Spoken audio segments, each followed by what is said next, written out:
A kú déédé àsìkò yìí. Kókó inú ìwé ìròyìn la mú wá fún yín láti inú àwọn ìwé ìròyìn ilé wa. Orúkọ tèmi ni Ọmọgbémisọ́lá ọmọ Alọ́gọ̀madẹ̀. Lucky Ayédatiwa ni wọ́n ti búra fún gẹ́gẹ́ bí gómìnà ìpínlẹ̀ Ondo. Ìbúra yìí wáyé ní ilé ìjọba tí ó wà ní Alágbàká ìlú Àkúrẹ́ ní Ọjọ́rú.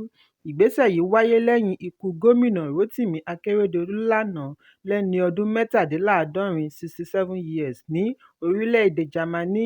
Gẹ́gẹ́ bí ìjọba ìpínlẹ̀ ti sọ, wọ́n ní àrùn jẹjẹrẹ ìsétọ̀ prostate cancer ni ó dẹ̀mí rẹ̀ légbodò. Ẹ̀ẹ̀mejì ọ̀tọ̀ọ̀tọ̀ ni Akeredolu ti tẹkọ̀ létí lọ fún ìsinmi àìlera. Àkọ́kọ́ wáyé ní ọjọ́ 3 oṣù kẹrin ọdún 2023, ìkejì wáyé ní ọjọ́ 10 oṣù keje. Ọjọ́ keje oṣù kẹsàn-án ni Akeredolu padà sí orílẹ̀-èdè fi tó ilé ìgbìmọ̀ létí. Gẹ́gẹ́ bí àtẹ̀jáde láti ọ̀dọ̀ Kọmíṣánná fún Ìròyìn àti Ìdánilẹ́kọ̀ọ́ Ìyáàfin Bámidélé Adémọ́lá Ọlátẹ́jú, gómìnà kú sí ilẹ̀ Jámánì ní Ọjọ́rú lẹ́yìn ìjàkadì pẹ̀lú jẹjẹrẹ ìsétọ̀. Wọ́n pe àkọlé àtẹ̀jáde náà ní "Òní jẹ́ ọjọ́ ìbànújẹ́ ní ìpínlẹ̀ Ondo. It is a sad day in Ondo State."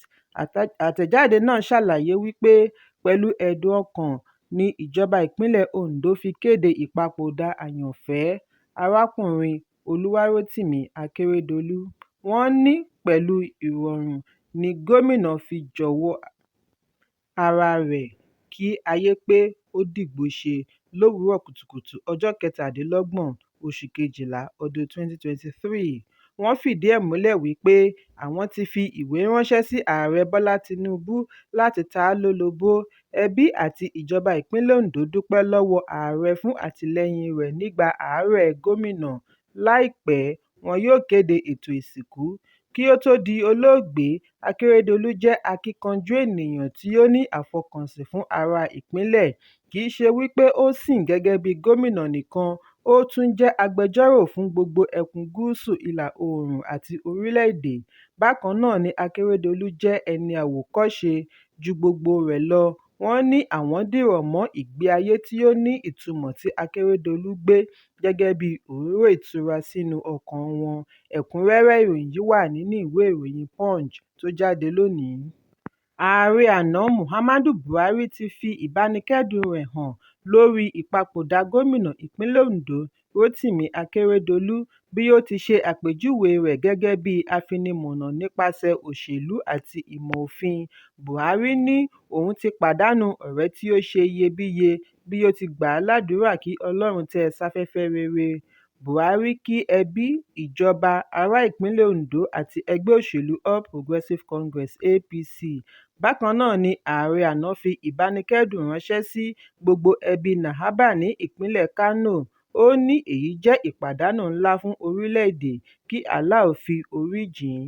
Ẹ̀kúnrẹ́rẹ́ ìròyìn yìí wà nínú ìwé ìròyìn Vanguard tó jáde lónìí. Ọ́fíìsì olùṣèwádìí pàtàkì fún ilé ìfowópamọ́ àgbà Special Central Bank of Nigeria Investigator ti kọ̀ jálẹ̀ láti fi ààyè gba àbá tí alága Titan Trust Bank Limited Babátúndé Lẹ́mọ dá wípé kí wọ́n sún ọjọ́ ìpàdé pẹ̀lú rẹ̀ kúrò ní ọjọ́ 28 oṣù kejìlá ọdún 2023 sí ọjọ́ 7 oṣù kínní ọdún 2024. Ṣùgbọ́n olùṣèwádìí ṣe ìkìlọ̀ wípé bí Lẹ́mọ pẹ̀lú àwọn tí ọ̀rọ̀ kàn bá kọ̀ láti farahàn níbi ìpàdé lónìí, kí wọ́n gbàgbé nípa ìpín ìdókòwò àti èrè wọn pẹ̀lú Titan Trust Bank àti Union Bank. Àṣẹ yìí jẹ jáde nínú lẹ́tà àná tí adarí iṣẹ́ fún olùṣèwádìí CBN Ẹlẹ́họ̀ Ọ̀pọ̀zìyàpọ̀ tí ó jẹ́ igbákejì kọmíṣánná ọlọ́pàá buwọ́wọ́ lù. Lẹ́tà yìí jẹ́ èsì sí àtẹ̀ránṣẹ́ tí agbẹjọ́rò Lẹ́mọ kọ fi béèrè fún àyípadà ọjọ́ ìpàdé. Bákan náà ni olùṣèwádìí kọ̀ láti gba àbá Lẹ́mọ wípé kí wọ́n fún àwọn alábàápín ìdókòòwò Major Shareholders (TTB) Cornelius Vink àti Raul Savara ní ọjọ́ 7 láti fi pèsè ẹ̀rí wípé lóòótọ́ ni wọ́n jẹ́ alábàápín nínú ìdókòòwò, tàbí kí wọ́n pàdánù gbogbo rẹ̀ sí ọwọ́ ìjọba. Olùṣèwádìí pàtàkì Jim Obaze ni ó ké sí Lẹ́mọ tí í ṣe igbákejì gómìnà àná fún CBN lórí bí wọ́n ṣe ra Union Bank.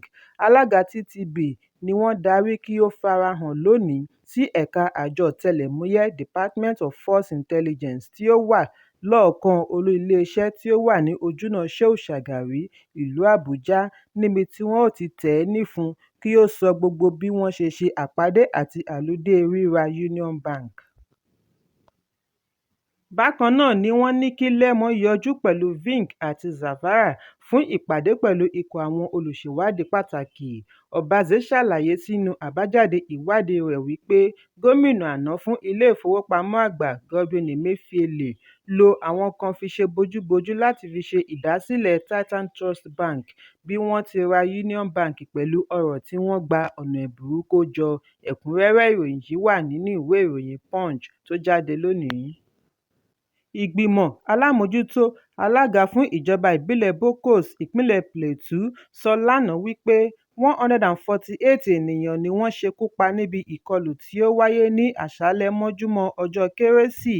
Èyí ń wáyé bí àpapọ̀ iye àwọn tí ó dolóògbé níbi ìkọlù ìjọba ìbílẹ̀ mẹ́ta ṣe di 195, 148 láti ìjọba ìbílẹ̀ Bokkos, 19 ní Mangu, 27 ní Barkin-Ladi. Ilé tí wọ́n dáná sun ní Bokkos nìkan jẹ́ 1,290, ẹyọ kan ní Mangu. Wọn kò tíì lè sọ ti Barkin-Ladi títí di àsìkò ìkóròyìn yìí jọ. Ẹgbẹ́ òṣèlú People's Democratic Party (PDP) bu ẹnu àtẹ́ lu ìpànìyàn tí àwọn adàlúrú ṣe ní ìpínlẹ̀ Plateau. Ẹgbẹ́ òṣèlú PDP ṣe àpèjúwe rẹ̀ gẹ́gẹ́ bí èyí tí ó bani lọ́kàn jẹ́ gidigidi. Ìròyìn bí wọ́n ṣe pa ọmọ orílẹ̀-èdè tí kò ní agbára láti gbèjà ara rẹ̀ àti bí àwọn tí ó lé ní ẹgbẹ̀rún mẹ́wàá ṣe di aláìnílélórí ní ìjọba ìbílẹ̀ Bokkos àti Barkin-Ladi, ìpínlẹ̀ Plateau, nínú ìkọlù tí wọ́n ṣe ní òwúrọ̀ ọjọ́ Ajé.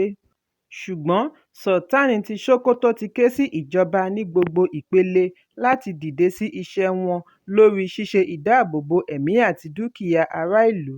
Bákan náà ni igbákejì ààrẹ Kashim Shettima fi dá àwọn tí orí kó yọ nínú alápapọ̀ ìkọlù lójú wípé ìjọba kò ní fi ojú fo ìṣẹ̀lẹ̀ yìí. Ìjọba yóò rí dájú wípé gbogbo àwọn tí wọ́n lọ́wọ́ nínú iṣẹ́ láabi yìí ni wọ́n fi jófin. Bí Ààrẹ Bọ́lá Tinubu ṣe bu ọwọ́ lu ohun amáyédẹrùn ní kíákíá láti fi ṣe àtìlẹ́yìn fún àwọn tí ó fi ara kááṣá ìkọlù. Alága ìjọba ìbílẹ̀ Bokkos Monday Kasa nígbà tí ó ń sọ̀rọ̀ lánàá sọ wípé ènìyàn 148 ni ó di olóògbé nígbà tí àwọn 88 ń gba ìtọ́jú lọ́wọ́ ní ilé ìwòsàn. 1,290 ilé ni wọ́n dáná sun, agbègbè 25 (25 communities) ni wọ́n ṣe ìkọlù sí. Kasa ní àwọn apaniṣayọ̀ yìí fi ara balẹ̀ ṣe ìkọlù yìí sí ìlú 25 ní ìgbà kan náà. Ẹ̀kúnrẹ́rẹ́ ìròyìn yìí wà nínú ìwé ìròyìn Vanguard tó jáde lónìí.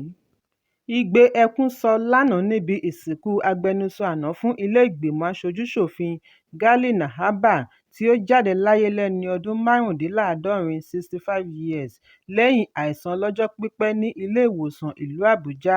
Nahaba tí í ṣe aṣojú Kano Municipal Federal Constituency ní ìpínlẹ̀ Kano ní ọdún 1999 kó ipa pàtàkì lórí ṣíṣe ìmúdúróṣinṣin ìjọba tiwantiwa bí ó ti kọ̀ láti fi ààyè gba ìṣèjọba lẹ́ẹ̀mẹ́ta fún ààrẹ, tí ààrẹ ìjẹta Olúṣẹ́gun Ọbásanjọ́ dá lábàá. Àbúrò olóògbé Ahmed Nahaba ni ó sọ fún akọ̀ròyìn lórí ẹ̀rọ ìbánisọ̀rọ̀ wípé Nahaba jáde láyé lówùúrọ̀ kùtùkùtù àná ní ilé ìwòsàn ìlú Àbújá. Ahmed ní ó kú láàárín aago 3 òru mọ́júmọ́ Ọjọ́rú, àwọn sì ti ń gbé ìgbésẹ̀ láti gbé òkú rẹ̀ lọ ìpínlẹ̀ Kano fún ìsìnkú. Ìyàwó kan pẹ̀lú ọmọ 10 ni ló gbẹ̀yìn Nahaba, obìnrin 8, ọkùnrin 2. Nígbà kan rí ní ọdún 2020 ni ìròyìn jẹ jáde wípé Nahaba dolóògbé kí wọ́n tó ṣẹ́ ìròyìn ọ̀hún. Lára àwọn tí ó péjú pésẹ̀ síbi ìsìnkú Nahaba lánàá láti rí igbákejì ààrẹ Kashim Shettima, agbẹnusọ fún ilé-ìgbìmọ̀ aṣojú-ṣòfin Tajudeen Abbas, igbákejì ààrẹ ilé-ìgbìmọ̀ Barau Jibrin, olùdíje du ipò ààrẹ lábẹ́ òṣèlú NNPP Musa Kókóńsó àti bẹ́ẹ̀ bẹ́ẹ̀ lọ. Ẹ̀kúnrẹ́rẹ́ ìròyìn yìí wà nínú ìwé ìròyìn Vanguard tó jáde lónìí. arábìnrin kan ẹni ọdún mẹ́tàlélógún tí wọ́n pe orúkọ rẹ̀ ní Amanda Uchechi ni a gbọ́ wípé ó rìn wọ àgọ́ ọlọ́pàá ikọ̀ agbègbè Ezinite ní ìpínlẹ̀ Imo, ó sì yìnbọn pa ọ̀rẹ́kùnrin rẹ̀ Cosmos Ugwu tí í ṣe òṣìṣẹ́ ọlọ́pàá. Ìṣẹ̀lẹ̀ yìí wáyé ní ọjọ́ Ìṣẹ́gun, ọjọ́ 26 oṣù Kejìlá, ní ìjọba ìbílẹ̀ Ahịazụ Mbaise, ìpínlẹ̀ Imo. Gẹ́gẹ́ bí ìròyìn tí a gbọ́, ìṣẹ̀lẹ̀ yìí wáyé láàárín aago 6 ìrọ̀lẹ́. Bí wọ́n ṣe gbúròó ìbọn lẹ́ẹ̀mẹ́ta láti ọ́fíìsì olóògbé ni àwọn ọ́físà yòókù sáré fara ṣoko. Lẹ́yìn tí wọ́n rí ààyè wọlé sí ọ́fíìsì olóògbé ni wọ́n bá a nínú àgbàrá ẹ̀jẹ̀, ọgbẹ́ ọta ìbọn méjì ní igbá àyà, ọ̀kan ní apá. Wọ́n gbé e dìgbàdìgbà re ilé ìwòsàn níbi tí dókítà ti jábọ̀ wípé ó ti di olóògbé. Ìwádìí jẹ́ kó di mímọ̀ wípé olóògbé pẹ̀lú ọ̀rẹ́bìnrin rẹ̀ jọ ní èdè-àìyedè nínú ọ́fíìsì kí ó tó yọrí sí ìbọn yínyìn. Wọ́n ní Ugwu rí ọwọ́ tó ìbọn olóògbé kí ó tó ṣíná bolẹ̀ fún un. Ẹ̀kúnrẹ́rẹ́ ìròyìn yìí wà nínú ìwé ìròyìn Leadership tó jáde lónìí. Kókó inú ìwé ìròyìn àsìkò yìí kò ní jù báyìí lọ. Ẹ pàdé mi ní ìrọ̀lẹ́ fún àkọ́tun. Kí a tó lọ, ẹ má ṣaláì fi àríwísí yín ránṣẹ́, ìyẹn comment, kí ẹ sì bá wa subscribe sójúnà wa lórí YouTube kí Kókó Inú Ìwé Ìròyìn lè máa tẹ̀ yín lọ́wọ́ ní kíákíá.